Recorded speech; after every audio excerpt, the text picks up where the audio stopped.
Oke, nah selain itu nih bre, ada juga nama-nama dari Indonesia bre.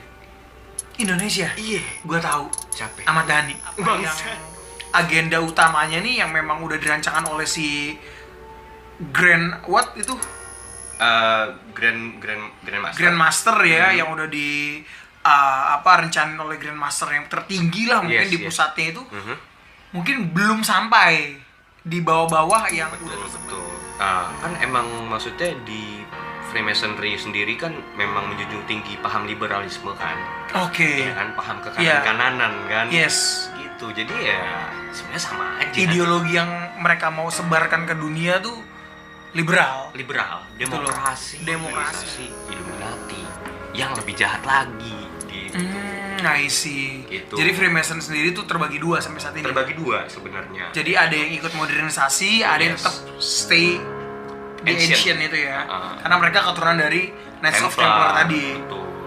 Masuk nih gua nih, modernisasi dari Freemason itu sendiri menuju ke Illuminati. Old Testament, New Testament. Iya, tapi kan bukan something yang new kan, itu hanya pembaruan dari hal yang lama aja. Yes. Cuman diambil dari esensi yang paling benernya nih. Kayaknya kan orang-orang Freemason tuh udah mulai rada membelot gitu.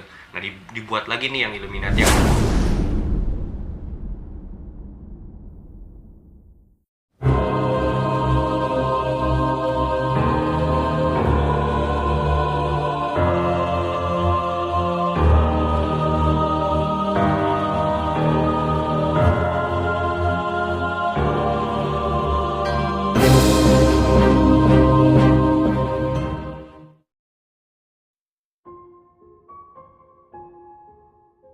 Nah ini gue mau bahas nih bre tentang makna simbol Illuminati itu sendiri.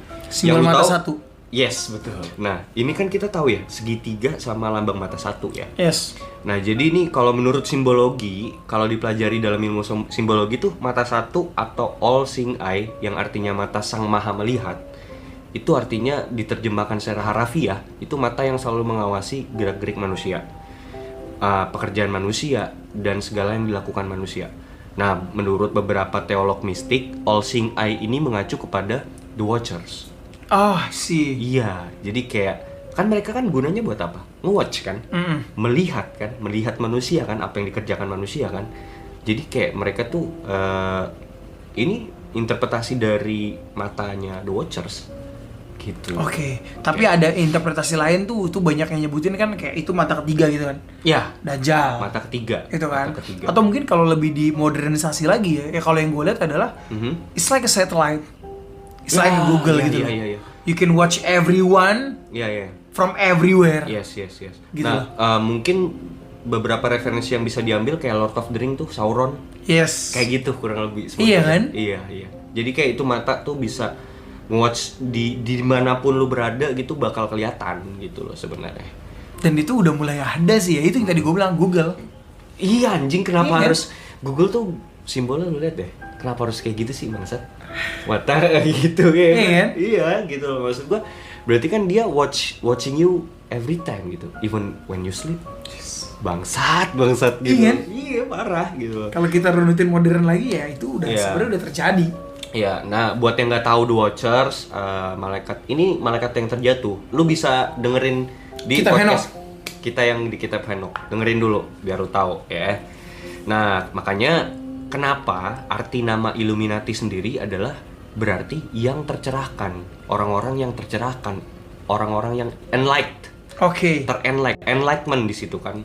Nah, itu bisa diartikan orang-orang yang tercerahkan dengan ilmu pengetahuan. Nah, ilmu pengetahuan dari siapa? Ilmu pengetahuan yang bukan dari Tuhan. Ilmu pengetahuan dari manusia. Malaikat-malaikat itu. Oke. Yang dikembangkan oleh manusia-manusia gitu loh. Ya kan? Nah, terus menurut beberapa ahli juga merunutkan simbol ini dengan Eye of Horus. Horus tuh ini bre, dewa sesembahan orang Mesir. Iya. Iya. Nah, yang ada di video klipnya si Katy Perry juga tuh kan? Betul. Nah, personifikasi dewa Horus itu sangat dekat dengan malaikat Azazel. Oke. Terus kemudian sedangkan Dewara adalah semiazanya. Oke. Gitu kan, Ra itu kan dewa matahari. Iya. Horus tuh yang punya sayap gitu kan. elang kalau nggak salah, dia tuh dewa yang menyerupai elang gitu. Nah jadi si Horus ini si Azazelnya, Samyaza si Ra-nya ya. Iya gitu. Oke. Nah lanjut, kan selain ada mata di situ ada segitiga nih Bre. Nah ini di sini ada konspirasi menarik lagi nih dalamnya nih. Jadi simbol segitiga yang ada pada lambang Illuminati itu sendiri dikaitkan dengan 3 entitas, yaitu Adam, Hawa, sama Iblis. Satan. Gitu. Jadi di sini ada cinta segitiga di sini. Anjing ya, parah ya. Emang konspirasi tai.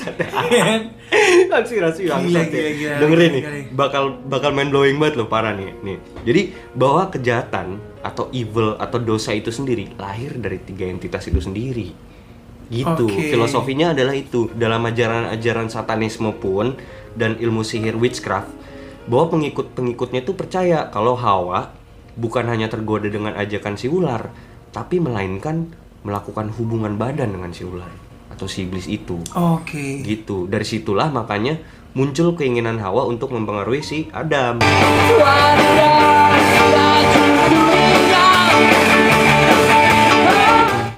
Kayak gitu. Jadi ya apa ya, si dosa ini tuh muncul dari 3 entitas itu sendiri. Nah makanya untuk mengingatkan bahwa manusia tuh nggak luput dari dosa, sebenarnya itu lambangnya kayak gitu. Oh itu untuk kepercayaan dari Illuminati itu sendiri ya? Betul. Dan banyak orang yang menganut satanisme, okultisme, witchcraft itu mempercayainya gitu. Nah tapi kalau dari sisi pengetahuannya, simbol piramida itu sering dikaitkan dengan bangunan piramida di Mesir kan? Mesir, iya. Gitu. Nah simbol ini untuk mengingatkan dan menunjukkan bahwa betapa hebat keagungan kemampuan kecerdasan manusia dapat membangun suatu bangunan atau monumen yang sangat megah dan bisa bertahan kokoh hingga sekarang dengan teknologi kecanggihan ilmu pengetahuan gitu loh. Nah ini tuh jadi kayak semacam monumen yang mengingatkan kita manusia bahwa kita nggak butuh Tuhan anjing, kayak gitu. Bahwa tuh bangunan ini adalah bukti bahwa Tuhan tidak bisa merobohkan apa yang dibuat oleh tangan manusia. Anjing. Oke. Gitu loh. Jadi ini semacam monumen, simbol ya. Simbol kesombongan manusia. Simbol gitu. Keangkuhan lah ya. Simbol keangkuhan, semacam kayak menara Babel itu. Gitu. Tapi ini versi mungkin lebih kecilnya gitu ya. Yes, gitu. Nah, in brief tuh arti simbolnya tuh apa? Secara singkat deh. Secara singkat arti simbol mata 1, 2, 3 itu apa? Yang inilah yang apa? Yang menjabarkan aja loh. Jabaran lu apa yang tadi pas gue jelasin? Ya Tuhan. Iya. Kalau gue sih ya, kalau gue ya karena kayak lo mata itu you can see anyone from everywhere. Ya lo kalau bukan Tuhan siapa lagi tuh? Betul. Terus bangunan tadi yang lo bilang segitiga itu, tapi bukan literally Tuhan kan maksud lo? Maksudnya Tuhan dalam artian ingin menjadi Tuhan. Gitu. Yes. Oke. Iya kan?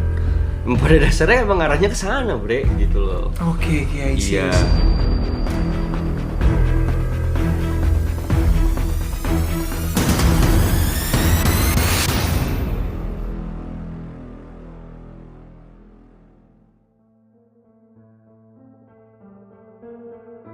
Nah ini gue ceritain dikit lah sejarah Illuminati, semoga nggak terlalu panjang nih ya. Jadi secara historis nama Illuminati itu berasal dari Illuminati Bavaria. Nah pendirinya itu namanya itu adalah Adam Weishaupt. Itu pada tanggal 1 Mei 1776 sama 5 orang ya. Jadi ada 6 orang gitu. Itu di Ingolstadt. Itu dia kayak kampus gitu. Oh jaraknya nggak jauh berarti dari si Freemason ya? Emang ya? Freemason kan tadi 1707 kan? No.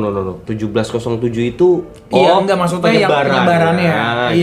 Iya. Jadi kayak mungkin pas lagi hype happening banget di US yang baru berdiri lagi Illuminati di Bavaria gitu loh. Bavaria itu kan kayak daerah-daerah Jerman ke sono enggak sih? Gitu kan. Nah, terus di sini didirikan Ordo Illuminati itu dipelopori sama Adam Weishaupt kan tadi kan di Universitas Ingolstadt. Nah, kelompok ini terdiri dari para pemikir bebas sebagai perwujudan pencerahan dan tampaknya mencontoh Freemason. Jadi mungkin dia tuh terinspirasi lah dari Freemason gitu. Cuman kayaknya mereka ngelihat nih kayaknya ancient Freemason kayaknya pahamnya bisa nih kita ambil gitu loh. Bisa kita teruskan gitu. Karena kayak Freemason yang modern ini udah mulai agak bergeser gitu loh, kayak misinya tuh udah bergeser gitu. Nah, tujuan didirikan organisasi ini kurang lebih sama sih sebenarnya kayak Freemason, yaitu salah satunya memerangi, memberantas paham-paham agama dan menjunjung tinggi rasionalisme dan menjadikan ilmu pengetahuan di atas Tuhan. Gitu. Nah, jadi bisa ditemukan bahwa Illuminati adalah organisasi yang tercerahkan oleh Freemason gitu. Kemudian sang founder sendiri Adam Weishaupt itu diinisiasikan. Di situ saya teriak maling. Orang ciri-cirinya mah tunggu kurus. Tinggi kurus itu. Sebagai seorang Mason di Lodge Theodor zum Guten Rat itu di Munich di Jerman tahun 1777. Jadi dia juga masuk Mason, bro, sebenarnya. Berarti dia ada di 2 organisasi tuh. Iya, jadi mungkin kayak dia belajar juga kali di Mason gitu kan. Terus beberapa paham yang oke menurut dia diambil sama dia gitu loh. Terus dia bikin sendiri gitu loh. Kayak gitu. Nah, berarti dari sini kan kita bisa tahu nih bahwa Lodge Freemason sendiri juga mengakui pendirian Illuminati sebagai bagian dari Freemason. Kayak gitu. Nah, Adam Weishaupt ini sebenarnya orang keturunan Yahudi. Dia itu berkebangsaan Jerman dan diyakini memiliki darah murni keturunan dari Templars gitu. Nah, di dalam agendanya ketika mendirikan organisasi Illuminati, yaitu tadi mau ngembalin paham ancient Freemason itu dilurusin lagi sama dia gitu. Nah, tapi lebih parahnya lagi, dia ingin merencanakan sesuatu yang lebih jahat lagi dibanding Freemason, bro. Lebih spesifik lagi gitu, bro. Nih, apa sih yang kita bisa capai untuk menuju menjadi Tuhan para manusia ini? Di spesifik lain lagi sama dia gitu. Mungkin gini ya, in other words dengan cara yang lebih kejam mungkin ya. Yes, betul. Berkat akses membership-nya dalam tubuh Freemason, Adam Weishaupt itu mulai mengajak beberapa orang yang sepemikiran dengan paham jahatnya dia itu mulai melakukan rapat-rapat penting di luar Lodge Mason. Jadi di luar itu mereka meneruskan cita-cita dari ini, nama agendanya ada The Elders of Zion, The Protocols of Zion. Jadi ini protokol-protokol dari para tetua-tetua Zionis. Gitu. Ini gue disclaimer dulu ya, maksudnya Zionis di sini nih yang dimaksud Zionis itu bukan orang-orang Yahudi, tapi Zionis itu punya ini ideologi loh, bukan Yahudi gitu loh, beda. Oh, lebih ke arah ideologi ya Zionis ini ya? Iya, ideologi. Jadi kayak Zionis. Like everyone can join Zionis. Iya, gitu.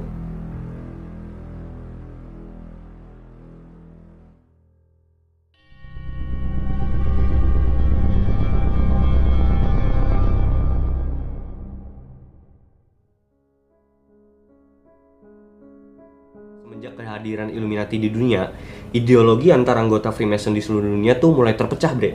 Yang tadi gue bilang, yang tadinya ada hanya sekedar berkutat di Freemason dengan tetap memegang prinsip brotherly love, relief and faith, ada yang mengikuti Illuminati gitu. Jadi pecah juga tuh dari badannya Freemason, terus meneruskan ajaran Templars yang notabene adalah New World Order gitu.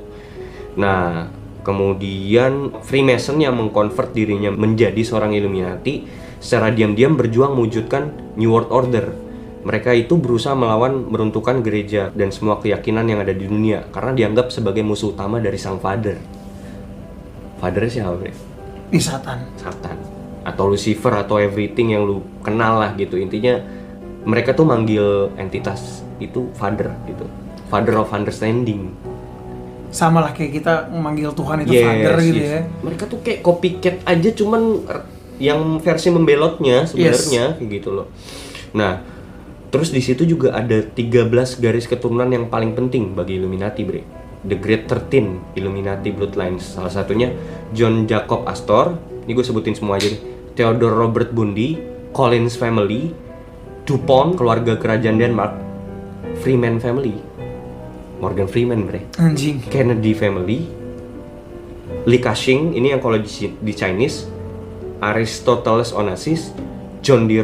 Rockefeller, Rothschild, Charles D. Russell, Van Duyn, sama Merovingian. Itu 13 bloodline yang penting di 13 keturunannya ya? Iya, yang keturunan utama lah ya? Di Illuminati gitu. Nah, Zionisme ini sebenarnya kan yang tadi gue bilang ya, bahwa akhirnya mereka nih mendirikan suatu ideologi yang baru, yaitu Zionisme lewat tangan Theodor Herzl. Jadi sebenarnya bukan cabang dari Illuminati, tapi Zionisme ini adalah sebenarnya pahamnya dari Illuminati itu sendiri, paham Zionis gitu. Oke. Nah, tapi dia justru keluar dari Freemason itu. Betul. Mereka mendirikan itu sendiri gitu ya, mendirikan paham sendiri ya. Nah, apa sih gitu kan paham Zionisme itu? Sebenarnya paham ini adalah yang mendorong untuk dicetuskan berdirinya negara Israel merdeka. Tahun 14 Mei 1948 gitu. Jadi paham Zionis ini waktu itu inget gak lo sebelum kejadian kemerdekaan Israel itu ada kejadian apa dulu sebelumnya? Gua nggak tahu. Genocide anjing. Masa? Genocide Hitler bangsat. Oh, oke. Iya. Dan lu kalau mau tahu ya, jadi ternyata ya ini konspirasi lagi bahwa sebenarnya kejadian sejarah seperti Holocaust yang dijalankan oleh Nazi itu waktu itu adalah bagian dari agenda propaganda sebenarnya. Itu udah jadi grand plan ya berarti. Grand plan anjing itu sebenarnya cuma grand plan doang. Berarti dots-nya tuh saling integrated ya, saling berhubungan ya titik-titiknya ya. Iya, nah jadi Hitler itu juga sebenarnya cuman figur boneka anjing, cuman figur ini konspirasi ya. Iya. Bahwa dipercaya bahwa Hitler itu cuman figur boneka, instrumen buatan mereka. Tujuannya apa sih gitu? Tujuannya untuk memberikan image keprihatinan dunia bahwa populasi bangsa Yahudi yang ada di dunia itu telah berkurang. Padahal enggak anjing. Oke. Nah, di situ tuh akan mendorong bangsa Yahudi di seluruh dunia yang tersebar itu untuk transmigrasi balik ke tanahnya di Israel. Gitu. Nah, jadi kan kalau kita mau lebih jeli lagi di situ tuh kan padahal sebenarnya kan itu cuma trik ya. Trik untuk menutupi agenda yang sebenarnya.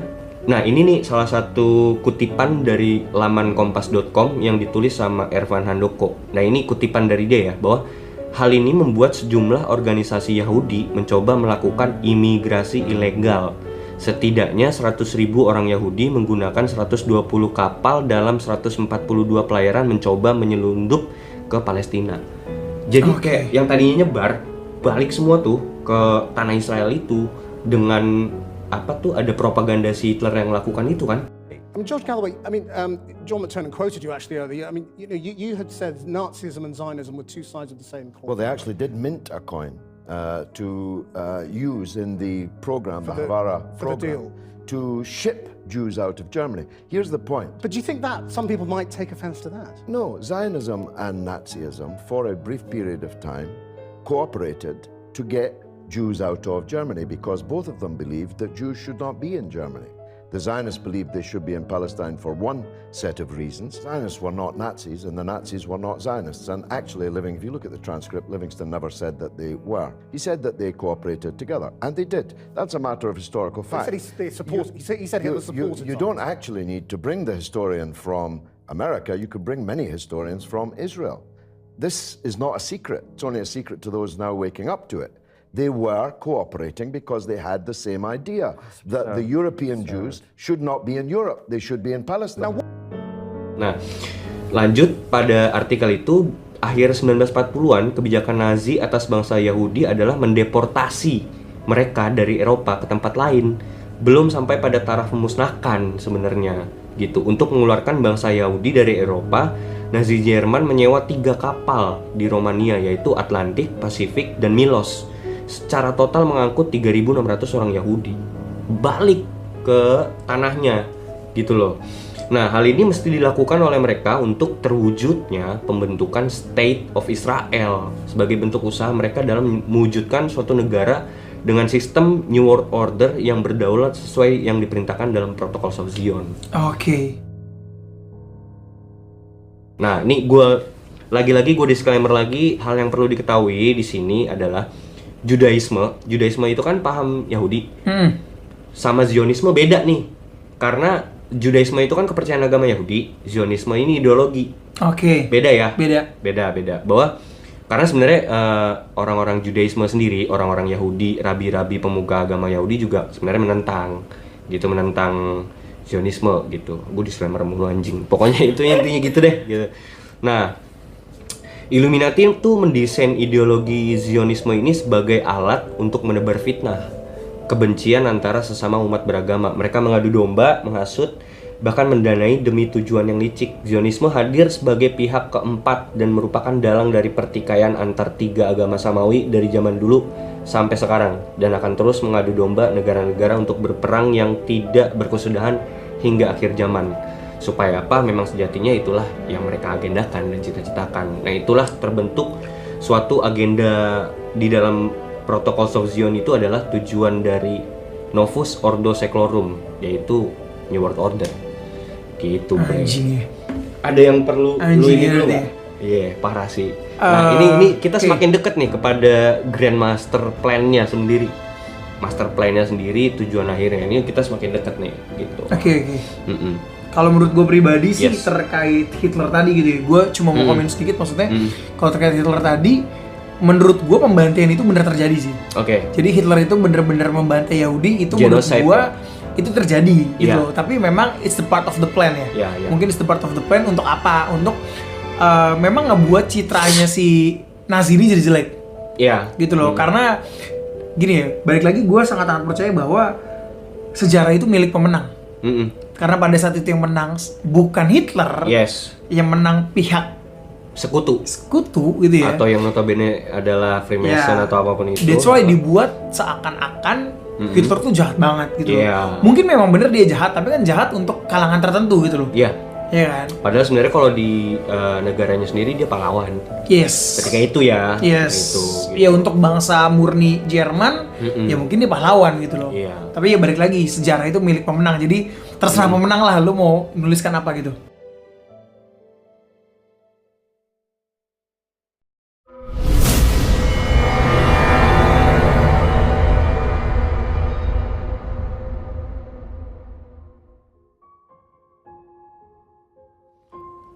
Nah, jadi lu penasaran gak nih sama Protocols of Zion nih? Beberapa nih gua ungkap dulu ya kita. Sebagai spoiler, mungkin nanti next episode kita bisa bahas nih. Karena sebenarnya, jadi ini sebenarnya Protocols of Zion itu tuh apa sih, Bre? Jadi itu ada sebuah dokumen yang sempat bocor dari FBI, Bre.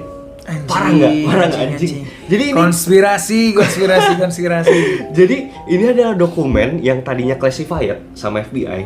Nah, sekarang udah unclassified. Jadi udah dibocorin nih sama FBI bahwa ini pernah ketemu dokumen ini, bahwa agenda dari Illuminati itu sendiri, master plan-nya tuh secara rinci dibahas jadi 24 butir. Gitu.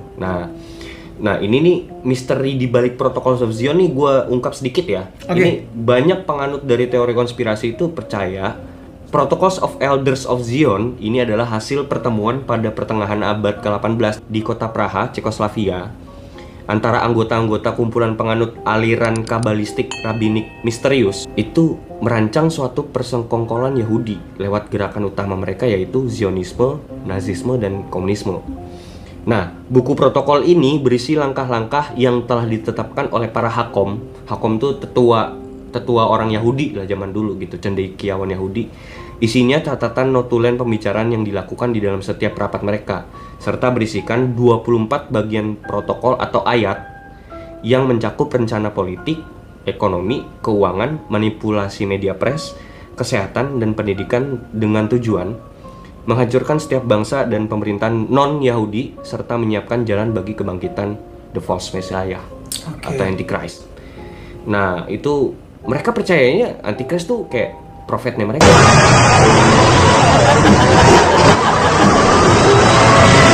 Gitu. Mereka tuh sangat mendambakan, yaitu tujuannya untuk kehadirannya si Antichrist ini. Nah, makanya tadi inilah kenapa mereka sangat mengincar tanah Yerusalem di Palestina. Selain untuk menguasai minyak, juga untuk merebut tanah ini dan merobohkan Masjid Al-Aqsa untuk dibangun kuil Nabi Sulaiman yang baru demi mewujudkan tujuan ini. Karena mereka percaya bahwa Antichrist itu lahir di tanah itu. Berarti gitu. Mereka mempersiapkan lah ya. Mempersiapkan kedatangan Antichrist ya. They belong to various groups that make up what's generally referred to as the Temple Mount movement. Their ultimate goal is to demolish the mosque, this symbol of Palestinian nationhood, this sacred site to Muslims worldwide, and build a third Jewish temple there. And they're pretty open about their plans. For 34 years, the Temple Institute has been preparing for the rebuilding of the Holy Temple and the renewal of the divine service. They've even got detailed architectural renderings of what the temple would look like. They receive financial support from the Israeli government and charities in the US, Canada, and the UK. In recent years, they've even offered cash rewards to Jews who enter the Al-Aqsa compound or slaughter animals there, which was part of Jewish ritual at the original temple. Ini gue punya evidence-nya nih. Ya, evidence-nya tuh bisa lo temuin ya, artikel resmi pada tahun 2012 tentang rencana renovasi pembangunan kompleks Masjid Al-Aqsa oleh Israeli Orthopedic Association. Itu ada di websitenya Republika. Itu linknya ntar bisa gue taruh lah nanti. Dan hal ini juga udah tergenapi, yaitu ketika Trump, Waktu itu Trump ketika kunjungannya ke Israel memindahkan US Embassy ke Yerusalem dan meresmikan pembangunan kembali Kuil Salomo di Yerusalem pada tahun 2018. Tahun 2018 dia ini, peletakan batu pertama. Trump yang ngelakuin itu. Ini ada nih linknya tuh. Tuh. Oke, Bisa lu lihat banget, bisa diakses ya. Bisa lu akses, teman-teman kalau mau sendiri. coba akses bisa langsung situ. Iya. Lu lihat tahun 2018 Trump ngapain coba ke Yahudi lagi, ke Palestina, ke Yerusalem. Are you serious? Are you serious, folks? A prophecy alert. President Donald Trump is about to fulfill biblical prophecy. Wow! For this American Christian evangelist preacher, the embassy move is a sign pointing to the end times and the coming of the Messiah. He's rolled out an ecstatic graphic in celebration. And in that day will I make Jerusalem a burdensome stone for all people. All that burden themselves with it shall be cut in pieces. Pertanyaan gue gini, ngapain anjing? Dia kan US, nggak ada hubungannya kan sama negara Israel ini gitu loh. Kayak ngapain? Kenapa harus Trump? Sebenarnya kalau dibilang nggak ada hubungan, itu kayak like everyone knows mereka tuh ada hubungan. Iya, nggak cuman maksudnya kalau kita secara dari kacamata orang awam, ngapain anjing? Iya kan? Gitu loh, ngapain Trump gitu? Iya, makanya maksudnya kayak semua orang tuh harus tahu gitu, harus tahu bahwa ya petinggi-petinggi US itu ya orang Israel anjing. Orang berkebangsaan Yahudi, darah Yahudi gitu. Iya.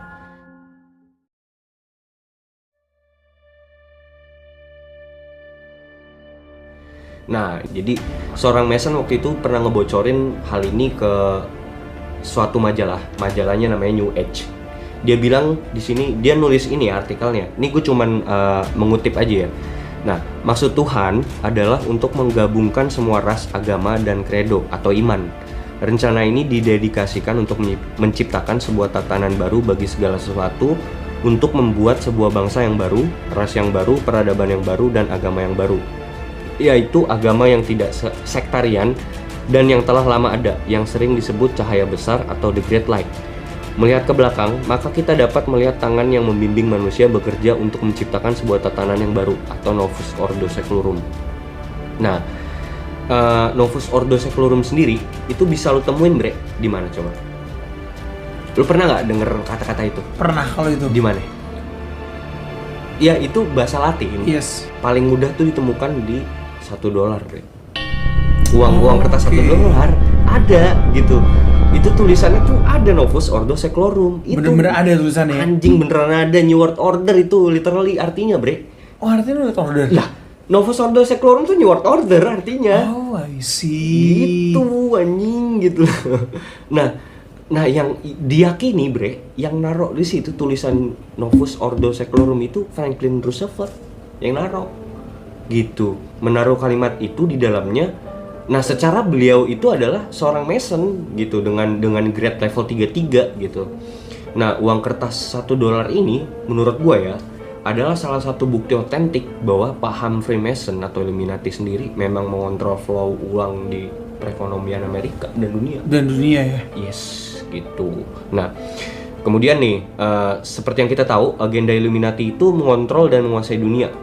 Menurut gua nih ya, nih dari cocoklogi dan konspirasinya gua sendiri, bahwa pembentukan PBB, WHO, UNICEF itu kemungkinan besar ada orang-orang di belakangnya juga, Iya pastilah. Menurut gue ya. Pastilah kalau itu kan, karena balik lagi ya itu kan yang paling berpengaruh di situ kan US. Ya sekarang orang-orang di belakang US kan itu semua. Iya, gitu. Dan mungkin yang ngajarin ideologi, yang ngajarin pembentukan segala macam sistem keuangan, ya mungkin sistem mereka juga. Mereka, iya kan? Yang kita tahu jadi di episode sejarah Freemasonry kita pernah bahas bahwa yang menemukan sistem perbankan itu ya Templar anjing. Gitu. Waktu itu raja-raja tuh nitip duit sama Templar. Ya mereka mengembangin gimana caranya gua buat bunga, gimana caranya ketika lo nyimpen itu barang itu dibungakan gitu, atau emas atau apa gitu ya kan. Nah, skema keuangan internasional nih terdapat 3 pilar bre ternyata di lembaga keuangan yang utama, yaitu 1 Rothschild, Federal Reserve, dan satu lagi IMF sama Bank Dunia. Itu bener-bener kaki tangan mereka anjing. Ada orang mereka ya? Ada orang mereka. Gitu. Itu gue sepakat sih kalau itu pastilah. Gitu. Nah kelompok ini kan bisa dibilang, maksudnya makin kemarin ini kan Illuminati modern tuh kelompok elit terbesar di dunia nggak sih? Iyalah. Iya kan? Dan dengan dengan media dan alat-alat yang mereka punya, mereka jadi membuat kayak hal ini ya biasa aja. Gitu loh, kayak Illuminati ada, orang akan berpikir ya udah. Iya. Gitu loh. Yeah. Emang kenapa kalau mereka ada gitu kan? Yes, betul. Kemudian juga selain perekonomian, mereka juga mengontrol penuh media press. Media press, ya kan? Ya, you know it lah, you name it lah, apa aja gitu. Kayak misalnya contoh ya, Bloomberg, NBC, CBS, Times, majalah semua lah menurut gua. Gila anjing, dia tuh udah gitu, like a god. Nah, ini gua bisa mengkaji 24 Protocols of Zion itu ke dalam 4 aspek. Oke, apa itu aspeknya tuh? Nih, coba tuh. Oke, pertama control ya. Yes, control. Control tuh lewat food supply berarti ya. Yes. Makan makanan, obat segala macem, tambang, gas ya kan. Sama control security, oke, termasuk FBI, CIA, KGB, Interpol dunia. Terus lanjut power. Power itu lot organisasi dunia, PBB, NATO, APEC. Terus money yang tadi kayak gue bahas tuh melalui World Bank, IMF, Federal Reserve, sama penguasaan aset, mineral alam, dan logam mulia. Oke. Nah, ini yang lagi dijalanin sama mereka nih. Kan jadi ada 4 nih. Control, power, money, dan number. Number nih lagi dijalanin. Number itu depopulasi ya? Yes. Oke. Berarti yang kemarin kita bahas di 2050 we're going to Mars. Betul banget anjing. Jangan-jangan siapa namanya? Elon Musk. Elon Musk nih jangan-jangan bagian dari mereka, bre, gitu loh. Ya menurut gue sih semua anjir. Semua yang enggak sih? Iya kan? Iya. Terus kayak membuat virus yang gak ada obatnya kan juga, iya kan? Yes. Gitu loh, maksud gue fuck up man, gila. Gitu kayak, sih. Iya, mereka udah merencanakan sejauh itu gitu ya. That's why, I get it. Maksudnya, gue ngerti kenapa lo nyebut mereka tuh kayak they want to be a god gitu loh. Dan mereka mungkin akan sepede itu, men. Iya. Akan sepede itu ya karena all of the plans itu berjalan mulus. Iyalah anjing. Dan kenapa mereka bisa berjalan mulus, semua plan mereka detil anjing. 24 Protocol of Zion itu benar-benar detil anjing, gimana cara mencapainya, gimana cara menjalani semua planning itu tuh ada spesifik, sistematis, dijabarin lah ya. Benar-benar sistematis gitu loh. Maksud gua, berarti kan detil anjing. Plan-plannya mereka ya. Plannya tuh detil gitu loh, maksudnya dijabarin banget tuh. Dan mereka ini ada 24 bangsat itu kayak dan itu emang udah dijabarin banget gitu ya. Iya. Udah dijabarin masing-masing, tinggal gimana caranya masing-masing dari Grandmaster nih mengaplikasikannya gitu ya. Dan ini tuh udah Protocols of Zion yang ditemuin tuh dari abad ke-17, bre. Waktu itu ini hasil pemikiran dari cendekiawan Yahudi yang ketika itu adalah dimaksud dengan paham Zionis ya ketika itu ya. Dan ya lagi berjalan gitu.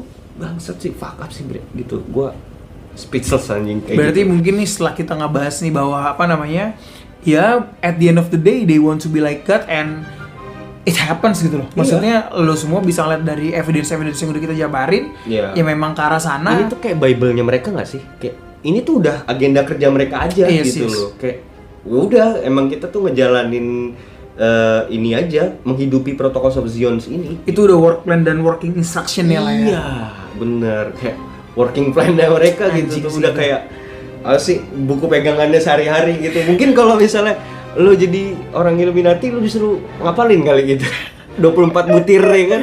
Iya gak sih? Dites satu-satu kali ya? Iya, ditanya anjing. Berarti lu udah hafal nih sebagai Illuminati nih? Enggak. Maksudnya lucu aja ketika maju gitu kan, apa ngejabarin 24 protokol itu lucu banget sih anjing. Buat bahan lucu-lucuan aja gitu nggak sih?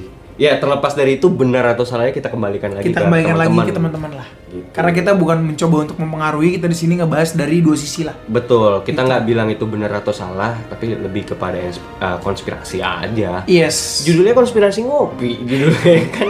Kalau judulnya ngopi sambil gosip kita. Ini kita sekalian ngegosip nih. Gosip. Sekarang kita ngegosipin Illuminati. Yoi, ngegibahin Illuminati.